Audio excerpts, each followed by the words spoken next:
ملک ریاض صاحب کی گرفتاری کی تیاریاں شروع ہو گئی ہیں، کارروائی ہو چکی ہوئی ہے، اور آغاز میرا خیال ہے عمران خان صاحب کی غلطی پر کر لیتے ہیں ملک ریاض تک۔ اب ملک ریاض دوبارہ اسی چیز کا نشانہ بنے۔ بیرسٹر گوہر صاحب فرما رہے تھے کہ ہمارے دو مطالبات ہیں، ایک مطالبہ مان لو، کم از کم ایک مطالبہ مان لو۔ ان کی اہلیہ، ان کو جا کے فائلیں دی گئی کہ جی آپ کی اہلیہ کیا کر رہی ہے، ہیرو کیا۔ السلام علیکم، میں امداد سمرو، خبردار ہوشیار، پاکستان کی تاریخ کا سب سے بڑا مالی اور ریئل اسٹیٹ کا بھونچال آنے جا رہا ہے۔ اعلان کر دیا گیا ہے ملک ریاض صاحب کی گرفتاری کی تیاریاں شروع ہو گئی ہیں، کارروائی ہو چکی ہوئی ہے۔ بحریہ ٹاؤن ڈوبے گا تو کیا ہوگا، ایک تو اس پر بات ہوگی، اور دوسرا عمران خان صاحب نے کون سی بڑی غلطی کر دی کہ مذاکرات ختم، اور عمران خان صاحب کے پاس اب ایک آپشن بچا ہے، اور آپشن کیا آپشن ہے وہ اس پر بھی بات کروں گا۔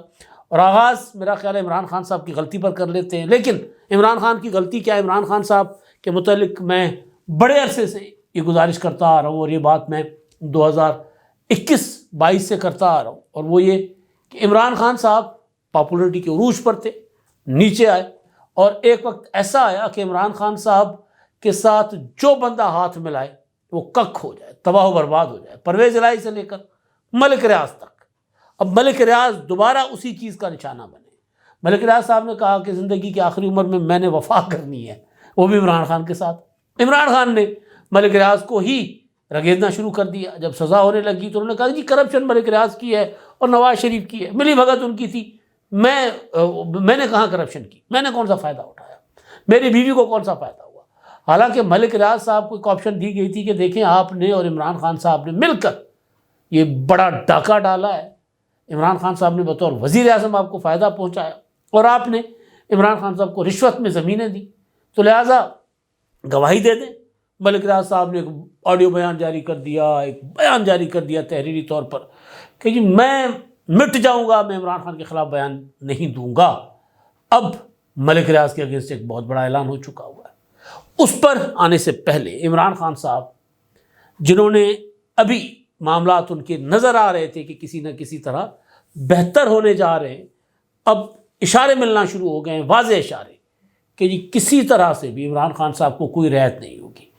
آرمی چیف سے ملاقات کو جس انداز میں پیش کیا گیا، ابھی میں بات کر رہا ہوں سورسز سے، کہ اس بات کو بہت زیادہ مائنڈ کیا گیا، برا منایا گیا کہ بھائی آپ نے ہاتھ ملایا، ہمیں لوگوں نے منع کیا تھا کہ ان کے ساتھ ہاتھ نہیں ملانا، لیکن تجربہ کار لوگوں کی بات کو ٹھکراتے ہوئے یا آپ کے بھولے منہ کو دیکھتے ہوئے ہم نے ہاتھ کیا ملا لیا، 1 منٹ کھڑے ہو کر بات کیا کر لی، آپ نے بات کا پتنگڑ بنا دیا، آپ نے وہ تک باتیں پھیلا دی جس کا ذکر تک نہیں تھا اس ملاقات میں، اس اپنا کھڑے کھڑے جو مسافہ ہوا اس میں، تو لہٰذا ختم۔ اب حکومت، آج کیا تاریخ ہے؟ آج 22 تاریخ ہے، 6واں دن مذاکرات کے بعد، 6 دن ہو گئے۔ 7 دن کے اندر اندر حکومت نے کہا تھا کہ جی جوڈیشل کمیشن بنائے، پی ٹی آئی نے کہا تھا کہ جوڈیشل کمیشن بنائیں ورنہ ہم مذاکرات سے باہر۔ کل میں دیکھ رہا تھا بیرسٹر گوہر صاحب فرما رہے تھے کہ ہمارے 2 مطالبات ہیں، ایک مطالبہ مان لو، کم از کم ایک مطالبہ مان لو، ایک مطالبہ مان لو تاکہ مذاکرات جاری رہ سکیں۔ وہ یہ بھی کہہ رہے تھے کہ میں درخواست کرتا ہوں حکومت کو کہ سنجیدگی کے ساتھ اور نیک نیتی کے ساتھ مل کر بیٹھیں، اختلافات کو لوگ ڈائلاگ کے ذریعے ختم کرتے ہیں، اور ڈائلاگ ضرور ہونے چاہیے۔ اب جب اعلان کرنا تھا پی ٹی آئی نے کہ ہم مذاکرات سے الگ ہونے جا رہے ہیں، اب وہ کہہ رہے ہیں کہ جی بیٹھیں، سنجیدگی کے ساتھ بات کریں۔ میں آپ کو کہہ رہا تھا کہ حکومت دھتکارے گی اور پی ٹی آئی مذاکرات کی طرف پلٹ کر آئے گی۔ اب یہ وہی بات ہے، پہلے کہا گیا کہ 7 دن کے اندر اندر ہم نکل جائیں گے مذاکرات سے۔ عمران خان صاحب سے ملاقات والا معاملہ ختم، کوئی ملاقات نہیں کروائی جا رہی۔ آج 6واں دن ہے، 5 دن میں کہا گیا تھا اپنا اعلامیے میں 16 جنوری کی مذاکرات میں کہ عمران خان کے ساتھ مذاکرات آپ کی ملاقات آپ کی کروائی جائے گی مذاکرات کی اگلی نشست سے پہلے، اور وہ 5 دن کے اندر وہ بھی نہیں ہوا۔ تو بیرسٹر گوہر صاحب جو ہیں ان کا لب و لہجہ بتا رہا ہے کہ ان کو اندازہ ہو گیا ہے کہ غلطی کتنی فاش ہوئی ہے عمران خان صاحب سے۔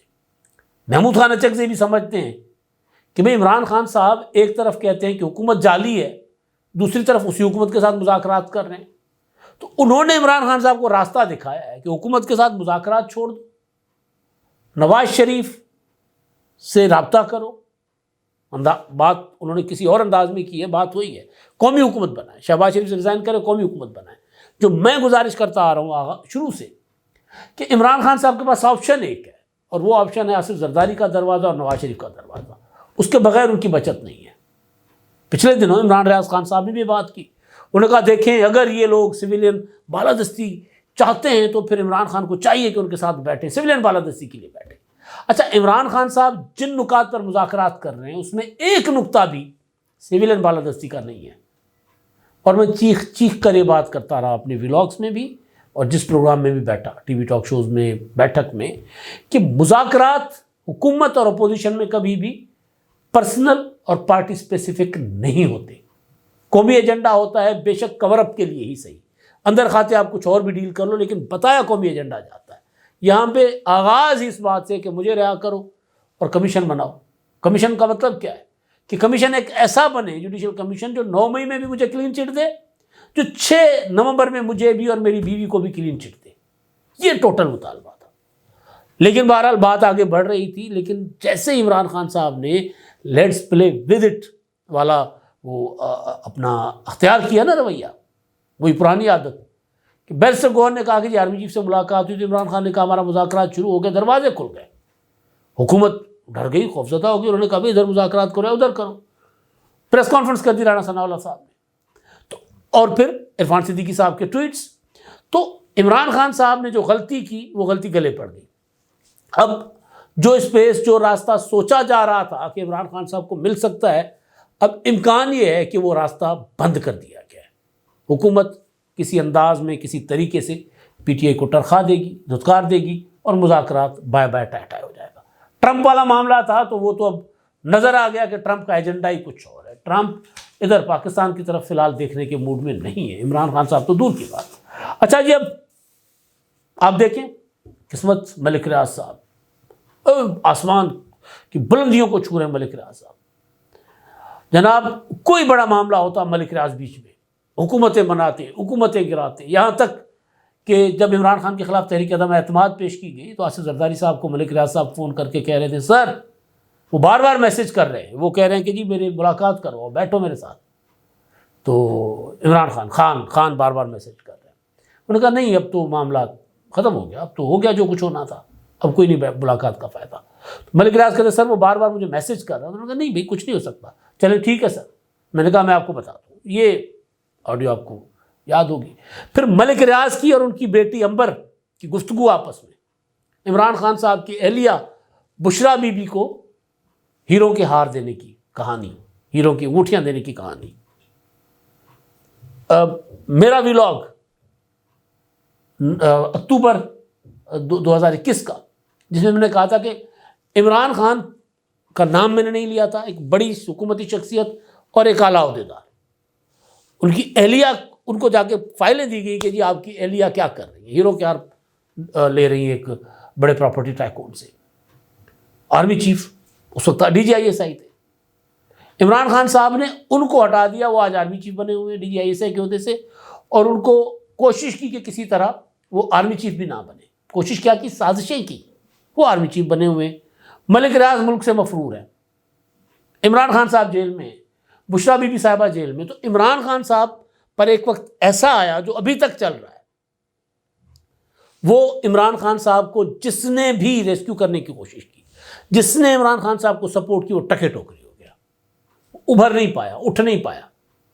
یہ پرویز الہی سے لے کے آپ نام گنتے جائیں اور ملک ریاض صاحب تک آ جائیں. اب ملک ریاض صاحب یہ کوئی سوچ نہیں سکتا تھا.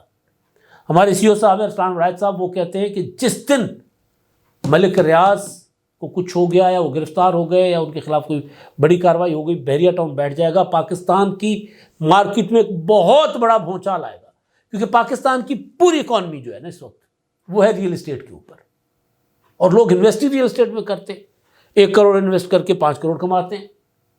کھربوں روپے لوگوں کے، کھربا ڈالر ریئل اسٹیٹ میں. اور ایک یہاں تک ریئل اسٹیٹ کے جو بڑے بڑے ٹائکونس ہیں ان کا دماغ خراب ہوا. آپ نے سنا ہوگا وہ ایک ٹی وی چینل کے مالک ہیں، کیا سعد نذیر صاحب کوئی، انہوں نے ایک تقریر فرما دی تھی کہ جی ہمیں اتنی زمین دے دیں، ہم وہاں پر 2-4 ٹاور کھڑے کر دیں گے اور ہم پاکستان کا قرضہ IMF کا اتار دیں گے۔ وہ جو خلافت کرتے پھرتے کہ جی خلافت لانی ہے میں نے، وہ صاحب اپنے ٹی وی چینل سے لوگوں کو نکال دیا۔ تو اتنا دماغ خراب ہوا ہے ریل اسٹیٹ والوں کا، کیونکہ ساری معیشت پاکستان کی، بھئی انڈسٹری تو یہاں چل نہیں رہی، زراعت یہاں تباہ ہو رہی ہے، جو لوگوں کے پاس کوئی اپنا سفید یا کالا دھن ہے اسی میں انویسٹ کرتے ہیں۔ تو ارسلان وڑائچ صاحب کہتے ہیں کہ جی جس دن بحریہ ٹاؤن بیٹھا پاکستان کی مارکیٹ میں بھونچال آ جائے گا، اللہ نہ کرے لیکن ایسا ہوتا ہوا مجھے نظر آ رہا ہے۔ نیب نے ایک پریس ریلیز جاری کی ہے، عمران خان صاحب کو 190 ملین پاؤنڈ میں سزا، ملک ریاض اس میں شریک ملزم، ملک ریاض مفرور، ان کے صاحبزادے مفرور، شہزاد اکبر مفرور، زلفی بخاری مفرور، 1-2 اور ملزم مفرور۔ اب نیب نے ایک پریس ریلیز جاری کی ہے کل، اور اس میں میں ڈان کو کوٹ کر رہا ہوں، اور میں ڈان کی ہی خبر پڑھ رہا ہوں جو انہوں نے رپورٹ کی ہے۔ نیب نے کہا کہ جی پراپرٹی ٹائکون ملک ریاض اور دیگر افراد کے خلاف دھوکہ دہی اور فراڈ کے کئی مقدمات زیر تفتیش ہیں۔ عوام بحریہ ٹاؤن دبئی پروجیکٹ میں سرمایہ کاری نہ کریں۔ حکومت قانونی طریقے سے ملک ریاض کی حوالگی کے لیے متحدہ عرب امارات کی حکومت سے رابطہ کر رہی ہے، یعنی گرفتاری کے لیے ان کو گرفتار کر کے پاکستان لایا جائے گا۔ اعلامیہ میں کہا گیا ہے کہ نیب کے پاس بحریہ ٹاؤن کے مالک ملک ریاض کے خلاف سرکاری اور نجی زمینوں پر قبضے کے مضبوط شواہد موجود ہیں، شروع سے ہوتے ہیں۔ اس وقت ملک ریاض لاڈ لیتے، اب ملک ریاض ظاہر ہے انہوں نے پتہ نہیں کیا وجہ بنی ہے کہ انہوں نے کہا کہ جی میں تو عمران خان کے خلاف گواہی نہیں دوں گا، تو پھر شاید اس وجہ یہ ہے یا کوئی اور وجہ ہے۔ نیب کے مطابق ملک ریاض اور ان کے ساتھیوں نے بحریہ ٹاؤن کے نام پر کراچی، وہ جو ملیر کی زمین ہے وہ تو جام شوروں تک چلے گئے نا، تخت پڑی راولپنڈی اور نیو مری میں زمینوں پر قبضے کیے۔ ملک ریاض نے سرکاری اور نجی اراضی پر ناجائز قبضہ کر کے بغیر اجازت نامے ہاؤسنگ سوسائٹیز قائم کرتے ہوئے لوگوں سے اربوں روپے کا فراڈ کیا۔ نیب نے دعویٰ کیا ہے کہ ملک ریاض نے بحریہ ٹاؤن کے نام پر پشاور اور جام شوروں میں زمینوں پر قبضے کیے۔ انہوں نے بغیر نو آبجیکشن سرٹیفکیٹ NOCs زمینوں پر ناجائز قبضے کر کے ہاؤسنگ سوسائٹیز قائم کی۔ سپر ہائی وے پر، جس کو موٹر وے کہتے ہیں، میں موٹر وے نہیں مانتا، کراچی سے حیدرآباد جاتے ہوئے آپ کو لیفٹ سائڈ پہ، جب آپ کراچی سے حیدرآباد جا رہے ہیں یا حیدرآباد سے کراچی جا رہے ہیں تو رائٹ سائڈ پہ آپ کو ایک درمیان میں بحریہ ٹاؤن کراچی 2 BTK2 نظر آئے گا، وہ جام شوروں میں، جام شوروں ضلع اور ہے لیکن بہرحال کراچی کے نام پہ، وہاں الگ سے ایک بڑا پروجیکٹ ملک ریاض صاحب کا، تو یہ اس کا حوالہ ہے۔ ترجمان نیب کا کہنا تھا کہ ملک ریاض اور ان کے ساتھی، اچھا یہ جو پشاور کی زمین ہے نا، یہ جو ملک ریاض کی صاحبزادی اور ملک ریاض کی گفتگو آڈیو، اس میں اس کا ذکر ہے کہ جی ملک ریاض اپنا عمران خان صاحب کی اہلیہ کہتی ہیں کہ جی مجھے 5 کیرٹ کی انگوٹھی دیں، آپ کے وہ جو نا دفاتر کے تالے شالے کھل جائیں گے، کیونکہ عمران خان صاحب نے کہتے ہی ہیں کہ جی ان کو کہا کہ جی آ کر پشاور میں انویسٹ کرو، وہاں بناؤ بحریہ ٹاؤن وغیرہ، تو وہ ملک ریاض صاحب نے کام شروع کر دیا اور انہوں نے تالے لگوا دیے، وارداتی ہے، پورے تالے لگوا دیے، اور پھر ملک ریاض صاحب رشوت لے کر پھر رہے تھے۔ تو مطلب یہ تو بہت تھوڑی زمین ہے جو اپنا القادر یونیورسٹی کے لیے، اس سے کہیں زیادہ مہنگی زمین بنی گالہ میں فراغ ہوگی اور دوسروں کو ملک ریاض نے منتقل کی ہے، اور وہ ریکارڈ پر ہے، چیزیں کوئی چیز چھپی نہیں ہے۔ اچھا جی، ترجمان کا کہنا ہے کہ ملک ریاض اور ان کے ساتھی بھاری رقم وصول کر رہے ہیں، اور اس وقت NCA کے مقدمے میں ایک عدالتی مفرور ہیں، یہی NCA کا 109 ملین پاؤنڈ کا مقدمہ، اس میں عدالتی مفرور ہیں۔ نیب کا دعویٰ ہے کہ ملک ریاض نیب اور عدالت دونوں کو مطلوب ہیں۔ نیب نے بحریہ ٹاؤن کے پاکستان کے اندر بے شمار اثاثے ضبط کیے ہیں، نیب کر چکا ہے۔ نیب بحریہ ٹاؤن کے مزید اثاثہ جات کو ضبط کرنے کے لیے بلا توقف قانونی کارروائی کرنے جا رہا ہے۔ یہ وہ جملے ہیں، یہ وہ بات ہے جس سے لوگوں نے انویسٹمنٹ روک لینی ہے بحریہ ٹاؤن میں۔ اور بحریہ ٹاؤن پہلے بھی ملک ریاض نے اعلان کیا تھا کہ میں بحریہ ٹاؤن کے دفاتر بند کر رہا ہوں، تو بھونچال سا آ گیا تھا مارکیٹ میں، مارکیٹ گر گئی تھی، اب پھر وہی صورتحال ہونے جا رہی ہے۔ نیب کا کہہ رہا ہے کہ جی ہم نے، احتساب بیورو کہہ رہا ہے کہ ہم نے ان کے کئی اثاثے ضبط کیے ہیں اور کئی کرنے جا رہے ہیں، تو ظاہر ہے دفاتر پر قبضہ ہو جائے گا، اور یہاں تک کہ بحریہ ٹاؤن میں، بحریہ ٹاؤن صفائی ستھرائی ایک ایک چیز وہ خود کرواتے ہیں، ملک ریاض صاحب کی جو انتظامیہ ہے وہ کرواتی ہے۔ بحریہ ٹاؤن لاہور ہو، بحریہ ٹاؤن کراچی ہو، بحریہ ٹاؤن پنڈی ہو، بحریہ یہ جو دوسرا رائیونڈ والا ایک اور بحریہ ٹاؤن ہے، بحریہ انکلیو یا کچھ اس نام سے ہے، بحریہ آرچرڈ، وہ وہ سارا کچھ یہ خود کرتے ہیں. تو ایک $1,000 ڈالر کا یہ اسکیم ہے, $1,000 ڈالر کا. اچھا جی, مطلب ایک بھوچال آئے گا, یہ لوگ بھول جائیں گے پتہ نہیں کون سا وہ کسی زمانے میں ہوا تھا تاج کمپنی وغیرہ کا. اچھا جی, بحریہ ٹاؤن کے مزید اثاثات کو ضبط کرنے کے لیے بلا توقف قانونی کارروائی کرنے جا رہے ہیں. بحریہ ٹاؤن کے مالک نے دبئی میں لگژری, اب یہ بھی امپورٹنٹ ہے, ترجمان کے مطابق اس وقت عدالتی مفرور حیثیت سے ملک ریاض دبئی میں اپنا مقیم ہے, اور بحریہ ٹاؤن کے مالک نے دبئی میں لگژری اپارٹمنٹ کی تعمیرات کے حوالے سے ایک نیا پروجیکٹ شروع کیا ہے. عوام الناس اس حوالے سے مذکورہ پروجیکٹ کے اندر کسی بھی قسم کی سرمایہ کاری سے اپنے آپ کو دور رکھیں, اور نیب نے یہ بھی کہا ہے کہ سرمایہ کاری کرنے والا منی لانڈرنگ کے زمرے میں آئے گا اور سرمایہ کاری کرنے والوں کو قانونی کارروائی کا سامنا کرنا پڑ سکتا ہے. ساتھ یہ بھی کہا گیا کہ حکومت پاکستان قانونی طریقے سے ملک ریاض کی حوالگی کے لیے متحدہ عرب امارات کی حکومت سے رابطہ کر رہی ہے. نیب قومی احتساب ادارے کی حیثیت سے اپنی ذمہ داریوں کو پورا کرتا رہے گا. دھوکہ دہی اور جال سازی کے ذریعے لوگوں سے ناجائز ہاؤسنگ سوسائٹیز پر نیب آگاہی دیتا رہتا ہے, دے رہا ہے. یہ کہہ رہے ہیں وہ کہ جی ملک ریاض صاحب جو ہے نا یہاں سے مال چال لوٹ کے باہر چلے گئے, مفرور ہو گئے, اور اب وہاں اس پیسے سے دبئی میں کام کر رہے ہیں. اب دیکھنا یہ ہے کہ دبئی میں انویسٹمنٹ کر رہے ہیں ملک ریاض صاحب, ایک بڑا پروجیکٹ بنا رہے ہیں, ان کا بڑا نام ہے. تو کیا دبئی حکومت ہمارے احتساب بیورو کی یہ جو معصومانہ خواہش ہے کہ ملک ریاض ہمارے حوالے کر دو پوری کرے گی؟ مجھے نہیں لگ رہا. ملک ریاض صاحب کی گرفتاری تو شاید ممکن نہ ہو, لیکن بحریہ ٹاؤن بیٹھ جائے گا. اگر بحریہ ٹاؤن بیٹھتا ہے نا تو ایک بار جھٹکا ضرور آئے گا. کبھی کبھی ہم ایسے ہی بات کر رہے ہوتے ہیں جب, تو بحریہ ٹاؤن اگر بیٹھ گیا تو پھر کیا ہوگا, تو کچھ دوستوں کا خیال یہ ہوتا ہے کہ نہیں بحریہ ٹاؤن کو پھر DHA سنبھال سکتا ہے. تو یہ امکان بھی موجود ہے کہ اگر بحریہ ٹاؤن, کیونکہ دیکھیں لوگوں کا کی انویسٹمنٹ ہے, اب وہ تو ایک لاکھوں لوگ سڑکوں پر آ جائیں گے, احتجاج کرنے تو آئیں گے, ویسے بھی سڑک پر آ جائیں گے, سب کچھ ڈوب جائے گا. تو بھئی ان لوگوں کا بھی تو بندوبست کرنا ہے. تو پھر پاکستان میں ریئل اسٹیٹ میں 2 بڑے نام ہیں, ایک DHA ہے اور ایک بحریہ ٹاؤن. پرائیویٹ سیکٹر میں بحریہ ٹاؤن ہے, تو پھر DHA ہی اتنے بڑے اس کو سنبھال کر آگے چلا سکتا ہے. تو یہ بھی ممکن ہے کہ لوگوں کا پیسہ ڈوبنے سے بچانے کے لیے اور مارکیٹ میں یہ فیل کہ جی بحریہ ٹاؤن ڈوب رہا ہے اور پھر پورا کا پوری مارکیٹ بیٹھ جائے, اس سے بچنے کے لیے اسٹاک ایکسچینج اور اوورآل ملک کی معیشت کو بچانے کے لیے شاید پہلے اعلان کر دیا جائے کہ جناب فی الحال ہم نے سنبھال لیے معاملات, گھبرانے کی کوئی ضرورت نہیں ہے, ملک ریاض ملک کے ساتھ حساب کتاب کریں گے تو واپس آ کر اپنا کام سنبھال لیں, چلا لیں. بہرحال معاملہ بڑا سنگین ہے اور بڑا خطرناک بھی. اب تک کے لیے اتنا ہی. اللہ حافظ.